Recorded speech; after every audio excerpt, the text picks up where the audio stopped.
Hello बच्चों, नमस्कार। आप लोग देख रहे हैं यूट्यूब चैनल MCI और मैं हूं विकास त्रिपाठी। बच्चों, आज हम समांतर श्रेणी में एक्सरसाइज 5.3 देखेंगे। कल के वीडियो में एक्सरसाइज 5.2 कंप्लीट हो चुकी थी। जो प्रश्न आप लोगों को ना आए हो, हमने बार बार कहा है कि आप लोग हमारे व्हाट्सएप नंबर पर संपर्क कर सकते हैं। अगले वीडियो में आपके उन प्रश्नों का हल भी दे दिया जाएगा। बच्चों, एक्सरसाइज 5.3 में दो सूत्र प्रयोग होने हैं। एक सूत्र बहुत ही प्रचलित सूत्र होगा, बहुत ही अधिक प्रयोग होगा, और एक थोड़ा कम प्रयोग होगा। तो चलिए पहला सूत्र देखते हैं। यदि किसी एपी का प्रथम पद ए हो, सार्वंतर डी हो और पदों की संख्या n हो तो एपी का nवां पद an बराबर सूत्र होता है a plus n-1 into D. यदि किसी एपी का प्रथम पद क्या हो a, सार्वंतर क्या हो d, पदों की संख्या क्या हो n, तो एपी का nवां पद अर्थात an का जो सूत्र बनता है वो a प्लस ब्रैकेट में n-1 इंटू डी। बच्चों, ये एपी का जो nवां पद है ये प्रारंभ से nवां पद होता है, शुरुआत से nवां पद होता है। इसके लिए सूत्र आया an बराबर a plus n-1 into D. यहां पर महत्वपूर्ण बात देखने की ये होती है कि पदों की संख्या थी n, तो d का गुणांक रहा n-1। अगर पदों की संख्या होती 4 तो d का गुणांक होता 4-1 यानी 3। अगर n पदों की संख्या होती 100 तो यहां पर आता 100-1 यानी d का गुणांक 100-1। तो ध्यान रखने की बात यह है कि पदों की संख्या जितनी हो d का गुणांक उससे 1 कम रहता है। ये था पहला सूत्र। दूसरा सूत्र, यदि किसी एपी का सार्वंतर डी, पदों की संख्या n तथा अंतिम पद l हो तो एपी का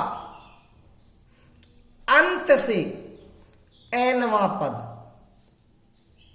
इसका सूत्र होता है l minus n-1 into D. बच्चों, ध्यान देने की बात है कि पहले जो हमने पहले सूत्र में nवां पद पढ़ा था ये हमेशा प्रारंभ से nवां पद, शुरुआत से nवां पद होता है। लेकिन ये जो दूसरा सूत्र पढ़ा है ये अंत से, पीछे से गिनती करो तब nवें पद का सूत्र है। तो प्रारंभ से nवां पद an बराबर होता है a plus n-1 into D, और अंत से nवां पद होता है l minus n-1 into D. अब हम देखेंगे बच्चों एक्सरसाइज 5.3 के कुछ प्रश्न। बच्चों, प्रश्न नंबर 1 में लिखा है, स्तंभ ए में दी हुई प्रत्येक एपी को स्तंभ बी में दिए गए उपयुक्त सार्वंतर से सुमेलित कीजिए। यानी स्तंभ ए है, इसमें एपी या उससे संबंधित कुछ चीजें दी हैं, और स्तंभ बी है, इसमें सार्वंतर दिए हैं। हमें सही सुमेलित करना है कि पहले एपी का सार्वंतर क्या है, दूसरी एपी का इसमें कौन सा सार्वंतर है, तीसरी का कौन सा और चौथी का कौन सा। तो चलिए पहले की बात करते हैं A1, पहले भाग की। पहले भाग में एपी है 2, -2, -6, -10 डॉट डॉट डॉट। ये एपी है। हम इसका सार्वंतर ज्ञात करेंगे। सार्वंतर ज्ञात करने के बाद हम देखेंगे कि इस स्तंभ बी में कौन सा मान आया। जो मान आया पहले कॉलम का उसी से मिलान हो जाएगा। जैसे हमारी A1 में जो एपी दिए 2 -2 -6 -10 डॉट डॉट डॉट। हमें पता है कि किसी एपी का सार्वंतर क्या होता है, किसी भी पद में से उसके पूर्व पद को घटाने पर प्राप्त मान को ही सार्वंतर कहते हैं। तो लिखेंगे एपी का सार्वंतर डी बराबर, अगर सार्वंतर निकालना तो किसी भी पद में से उसके पूर्व पद को घटा दीजिए। मान लीजिए हम दूसरे पद में से, दूसरा पद -2 है, घटा देंगे किसको, उसके पहले वाले पद को, यानी फर्स्ट वाले पद को। तो ये -2 तो है ही, ये भी -2 हो गया, जुड़ने से हो गए -4, ये भी माइनस का, ये भी माइनस का। जब दोनों संख्याएं समान चिन्ह की हों तो जुड़ती हैं, तो -2 और -2 मिलकर -4। तो पहले का सार्वंतर डी आ गया 4, यानी A1 का मैच -4, A1 का मैच किससे किया, B4 से। तो A1 के सामने B4 को लिखना है। अब बात करते हैं A2। A2 में आपको A बराबर दिया है -18, N बराबर दिया है 10, An बराबर दिया है 0। बच्चों में 3 चीजें दी हैं, A, N और An। हम क्या करें कि सार्वंतर प्राप्त हो जाए, तो बड़ी सिंपल सी बात है। ये A है प्रथम पद, इसके लिए हमने कोई सूत्र पढ़ा है, कोई सूत्र नहीं है। ये पदों की संख्या n है, इसके लिए भी कोई सूत्र नहीं है। लेकिन ये है nवां पद an, nवें पद का आज ही अभी हमने सूत्र पढ़ा है, तो हम यही पद लेकर प्रारंभ कर दें। an बराबर 0। an का सूत्र हमने पढ़ा था a plus n minus 1 into D, a plus n minus 1 into D, और बराबर में क्या दिया है 0। बच्चों a है आपका -18 प्लस n है आपका 10 -1 इंटू डी और बराबर 0। बच्चों -18 का पक्षांतरण कर दो तो इधर बचेगा 10 में से 1 घटाया 9d और बराबर ये उस तरफ गया प्लस का 18, तो फिर d बराबर 18/9, 9 दूनी 18, d बराबर आ गया 2। ये सार्वंतर आ गया। तो आप देखिए कि आपका सार्वंतर किससे मैच कर रहा है, ये B5 से मैच कर रहा है। अब बात करते हैं A3 पार्ट की। A3 में था A बराबर 0, A10 बराबर 6। बच्चों A बराबर 0 ये तो प्रथम पद है, इसका तो कोई सूत्र नहीं। लेकिन A10 ये 10वां पद है, और 10वें पद के लिए सूत्र बनेगा पहले A10 बराबर 6 लिख लें। 10वें पद का सूत्र बनेगा A प्लस 9D। हमने बच्चों बताया था कि यहां पर जितना पदों की संख्या है D का गुणांक उससे 1 कम रहता है। जैसे यहां पर an यानी पदों की संख्या n थी, तो यहां पर d का गुणांक n-1 है। यहां पर पदों की संख्या 10 है, तो यहां पे गुणांक 10-1 आएगा, तो कितना बचेगा, 9 बचेगा। तो a प्लस 9d और बराबर में 6। a का मान दिया गया है 0 और प्लस का 9d बराबर में 6। अब d बराबर चाहिए तो 6/9, ये 2 से 3 से कैंसिल हो जाएंगे, तो d बराबर 3 दूनी 6 और 3 तिया 9। ये आपका तीसरे पार्ट का डी आ गया। इसी प्रकार आपको A4 यानी चौथा भाग देखना है। चौथे भाग में A2 दिया है 13 और A4 दिया है 3। बच्चों A2 का भी हमें सूत्र पता है, A प्लस यहां संख्या 2 है तो D का गुणांक 1 रह जाएगा, तो A प्लस D बराबर 13। A प्लस D बराबर 13 आ गया। हमने मान लिया इसे समीकरण नंबर 1। अब यहां पर A4 है, A4 को लिख दो A प्लस 3D। हमें पता है कि यहाँ पदों की संख्या 4 है तो गुणांक में 1 कम रहेगा डी के, तो 3d रह जाएगा। सूत्र के हिसाब से a4 को a प्लस 3d और बराबर में 3। ये समीकरण नंबर 2 हो गया। अब इनको हल करके हमें d चाहिए, तो ध्यान से देखो, ये समीकरण नंबर 1 हो गया, ये 2 हो गया। आप लोगों ने 2 चर राशि वाले रैखिक समीकरण पढ़े होंगे कक्षा 9 में, 10 में भी इसके एक एक्सरसाइज है। तो इनको हम आपस में हल करना है। इसकी 4 विधियां होती हैं, विस्तार से आपको रैखिक समीकरण वाले चैप्टर में बताया जाएगा। फिलहाल में हम आपको ये बता दें कि यहां पर a है, यहां पर भी a है। अगर इस समीकरण से इसको घटा दिया जाए तो ये और ये कट जाएंगे। a से a जब कट जाएगा तो d अकेला बचेगा प्रश्न में, तो d का मान निकल आएगा। तो समीकरण फर्स्ट में से घटा देना है सेकंड को। फर्स्ट है आपका a प्लस डी बराबर 13, सेकंड है आपका a प्लस का 3d और बराबर में 3। घटाने से नीचे वाले व्यंजक के चिन्ह बदलते हैं। अभी इसमें कोई चिन्ह नहीं है तो प्लस हो जाएगा, बदलेंगे तो ये माइनस हो जाएगा।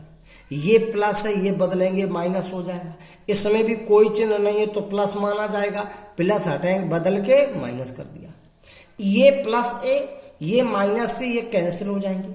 माइनस का है 3d और प्लस का है d, माइनस 3d से d घटा दो, माइनस का 2d और बराबर प्लस 13 में से माइनस के 3 कम कर दो, प्लस का 10। माइनस 2d बराबर 10 है तो फिर d बराबर 10 बटे माइनस 2, तो d बराबर आ गया माइनस का 5। बच्चों इन दोनों समीकरणों को हम और भी कई विधियों से, 3 विधियां होती हैं हल करने की, 4 किसी भी विधि से हल कर सकते हैं। तो अब आपका d बराबर आ गया माइनस का 5। अब देखना यह है कि हमें प्रश्न का आंसर लिखना कैसे है। बच्चों वही टेबल हम फिर से बनाएंगे। स्तंभ ए, स्तंभ बी, यहां पर a1, a2, a3, a4। a1 का मैच किससे हुआ है, यानी आपकी जो पहले a1 में AP लिखी थी -2, -6, -10 डॉट डॉट डॉट, 2 से प्रारंभ थी, 2, -2, -6 डॉट डॉट डॉट। इसका जो मैच हुआ है, मिलान हुआ है, वो कौन से कॉलम से हुआ है? तो बच्चों इसका जो आंसर आया था, तो बच्चों इस प्रकार से हमारी पहली एपी का सार्वंतर -4 आया था जो कि B4 में लिखा है, तो आंसर में हम इसके सामने B4 लिख देंगे और -4 लिख देंगे।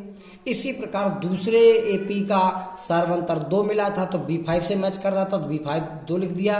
यहाँ पर तीसरी एपी का सार्वंतर 2/3 आया था जो कि B1 में लिखा था तो ये इसके सामने B1 लिख दिया। और चौथी एपी का सार्वंतर -5 प्राप्त हुआ था जो कि B2 में लिखा था तो इसके सामने हमने B2 को लिख दिया। अब बच्चों प्रश्न नंबर 2, इसमें 4 भाग हैं, जिसके 5 भाग हैं, जिसके 2 भाग हम आपको बता देंगे। बच्चों थर्ड पार्ट देखें पहले। इसमें एपी का प्रथम पद ए पूछा है, सार्वंतर D-3 है, पदों की संख्या n 18 है, nवां पद -5 है। बच्चों ध्यान देने की बात है, इसके प्रत्येक भाग में यही 4 चीजें मिलेंगी। बस किसी में ए पूछा जाएगा तो शेष 3 दी जाएंगी, किसी में डी पूछा जाएगा तो शेष 3 दी जाएंगी, अगर एन पूछा होगा तो शेष 3 के मान नहीं मिलेंगे, और अगर एन पूछा जाएगा तो भी इन 3 के मान आपको सवाल में दिए जाएंगे। तो बच्चों कुछ भी पूछा जाए, चाहे ए, चाहे डी, चाहे एन, चाहे एन, अगर इसमें एन आया है तो तुमने सूत्र तो केवल एन का पढ़ा है, ना तो ए का कोई सूत्र है, ना कोई डी का सूत्र है, ना कोई एन का सूत्र है। तो आप सबसे पहले एन ही ले लो। एन बराबर है -5। इसका सूत्र है a plus n-1 into D और बराबर में -5। ए का मान पता है नहीं, ये पूछा गया है। n का मान 18 -1 इंटू डी का मान -3। जब जब डी का मान ऋणात्मक होगा इसे ब्रैकेट के अंदर लिखना अनिवार्य हो जाएगा। और बराबर में माइनस का 5। बच्चों a प्लस 18 में से 1 घटाया 17, 17 का गुणा -3 में, तो ये हो जाएंगे माइनस के 51 और बराबर माइनस का 5। 51 का पक्षांतरण कर दो, a बराबर -5, उधर गया प्लस का 51 हो गया। 51 से 5 घटा दो, a बराबर 46। ये हो गया इस AP का पहला पद। बच्चों अब इसका चौथा भाग, a यानी प्रथम पद दिया है 18.9, d यानी सार्वंतर दिया 2.5, n यानी पदों की संख्या पूछी गई है और an माने 3.6 यानी nवां पद। तो सूत्र nवें पद का ही पता है, तो an बराबर लिख लो 3.6। सूत्र लगा दिया a plus n-1 into D बराबर में 3.6। a का मान है माइनस के 18.9 प्लस n-1 इंटू डी का मान पता है 2.5 और बराबर में 3.6। बच्चों माइनस के 18.9 का पक्षांतरण कर दीजिए, तो ये बचा n-1 गुणा में 2.5 बराबर 3.6। ये उस तरफ गया प्लस हो गया 18.9, इनको जोड़ लीजिए तो n-1 इंटू में 2.5 बराबर ये 9 6 15 हासिल 1 आ गया, 8 और 1 9 3 12 हो गया, हासिल फिर 1 आ गया, 1 और 1 2 हो गया, 22.5 हो गया। अगर हमें n चाहिए तो पहले जो n का गुणांक है इसका मुस्तरफ क्या करेंगे, भाग। तो इधर बचेगा n-1, उधर बचेगा 22.5 और बटे 2.5। बच्चों इसमें भी एक अंक बाद दशमलव है, इसमें भी एक अंक बाद दशमलव छोड़ा जा सकता है, यानी 225 बटे 25, 25 का भाग दे देंगे, 25 नम्मा 225। ये n-1 का मान आ रहा है 9, तो n-1 इक्वल 9 है। 1 का पक्षांतरण कर दो, n इक्वल 9 प्लस 1 यानी n इक्वल आ गया 10। पदों की संख्या आ गई 10। इसी प्रकार से इसके शेष भाग भी बच्चों घर पे करने होंगे। बच्चों प्रश्न नंबर 3 में भी 5 पार्ट हैं, जिनमें से 2 हम आपको बताएंगे, शेष आप लोग घर पे करेंगे। बच्चों इसमें रिक्त स्थान भरना है। पहला पद दिया -4, फिर रिक्त स्थान, फिर रिक्त स्थान, फिर रिक्त स्थान, फिर से रिक्त स्थान और 6। तो सबसे पहले तो हमें ध्यान देना होगा कि ये AP का पहला पद है, ये A1 हो गया। ये जो दूसरा रिक्त स्थान ये A2 होगा, ये A3 होगा, ये A4 होगा, ये A5 होगा और ये A6 होगा। तो हमें यहां पर 2 चीजें प्राप्त हैं। एक तो A1 माने प्रथम पद, जिसको हम A भी कहते हैं। AP का जो प्रथम पद A1 होता है इसी को A भी कहते हैं, तो A पता है। और दूसरा हमें क्या पता है, A6 यानी 6वां पद पता है, कितना है 6। बच्चों A6 का हम सूत्र जानते हैं, A प्लस 6 में से 1 कम करो 5D और बराबर में 6। A का मान है -4 प्लस 5D बराबर 6। -4 का पक्षांतरण कर दो तो इधर 5D बचा, बराबर में 6, ये पक्षांतरण किया +4 हो गया, तो 5D बराबर 6 + 4 10, तो D बराबर 10 बटे 5 यानी D बराबर 2 आ गया। बच्चों D आया, आंसर नहीं आया। आंसर में तो A2, A3, A4 और A5 के मान होंगे। अब चूंकि हमें D प्राप्त हो चुका है तो अब हम A2 बड़ी आसानी से ज्ञात कर सकते हैं। A2 ही तो रिक्त है स्थान। A2 माने दूसरा पद। A2 का सूत्र है A प्लस D। अभी हमने पढ़ा था प्रथम पद तो आता ही है, यहां जो पदों की संख्या 2 है इसका 1 कम करके D का गुणांक आ जाता है। तो A2 का सूत्र बनता A प्लस D। A का मान -4 पता ही है, प्लस D का मान 2, हल कर दोगे -2। इसी प्रकार A3 का सूत्र होता है A प्लस, इससे एक कम करो 2D, तो A तो है ही -4 प्लस 2D का मान दो, 2 दूनी 4, यानी -4 और ये हो गए प्लस के 4 बराबर 0। ये आपका दूसरा पद आ गया। बच्चों इसी प्रकार से हम चौथा पद और पांचवा पद भी ज्ञात कर लेंगे। यही 4 मान हमारे रिक्त स्थानों में भर जाएंगे। बच्चों अब चौथा भाग देखते हैं। चौथे भाग में सबसे पहले रिक्त स्थान, पांचवा भाग, सबसे पहले रिक्त स्थान है, फिर 38, फिर रिक्त स्थान, फिर रिक्त स्थान, फिर से रिक्त स्थान और माइनस का 22। बच्चों ये पहला A1, दूसरा पद A2, तीसरा A3, चौथा A4, पांचवा A5 और ये A6। अब की बार से हमें A2 दिया है, A2 है 38 और A6 दिया है, A6 है माइनस का 22। बच्चों ऐसा प्रश्न में भी था, A2 दिया था, A4 दिया था, हमने D बड़ी आसानी से ज्ञात कर लिया था और D ज्ञात हो गया तो सब कुछ हो जाएगा। तो A2 38 है, A2 का सूत्र लगा दो, A प्लस D। बच्चों याद होगा A प्लस जितना पदों की संख्या उससे एक कम रहता है D का गुणा, तो A प्लस D और बराबर 38। ये यदि हम चाहें तो इसे दूसरी विधि से, अभी हमने पिछली बार में विलोपन विधि का प्रयोग करके समीकरणों को हल किया था, हम एक दूसरी विधि भी प्रयोग कर सकते हैं। हम इन दोनों से हल करके A का मान निकालें। जैसे A प्लस D बराबर 38 है तो A बराबर कितना आएगा 38 और माइनस D पक्षांतरण किया -D, ये हो गया समीकरण नंबर 1।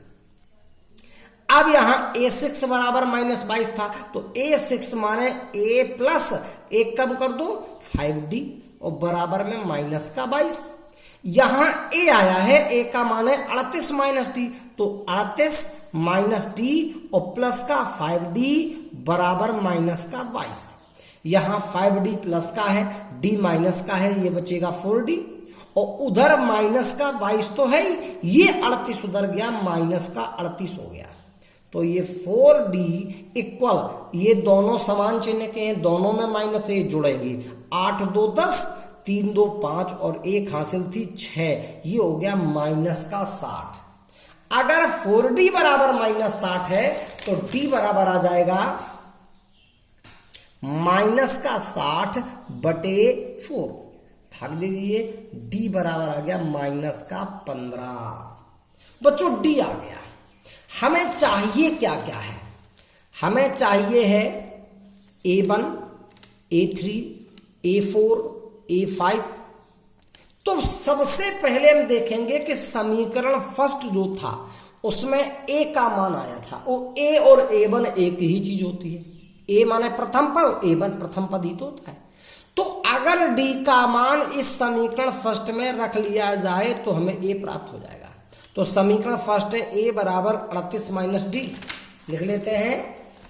समीकरण फर्स्ट से A बराबर 38 -D है, मान रख दो D का मान -15, तो A बराबर 38 -D का मान है माइनस का 15, तो A बराबर 38 माइनस गुणा माइनस प्लस का 15, तो A बराबर आ गया 8 5 13, 3 2 5 53।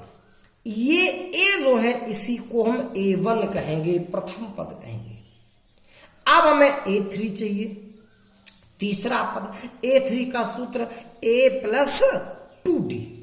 A हमें पता है कितना है, A है 53 और प्लस 2 इंटू D कितना है, D है माइनस का 15, तो ये हो जाएगा 53 प्लस गुणा माइनस माइनस 15 दूनी 30, घटा दीजिए बचेगा 23। बच्चों इसी प्रकार से हम इसके और पदों को भी ज्ञात कर सकते हैं, A4 भी और A5 भी। तो बच्चों अब हम तीसरे प्रश्न के भी सभी भाग घर पे ही हल करेंगे। धन्यवाद।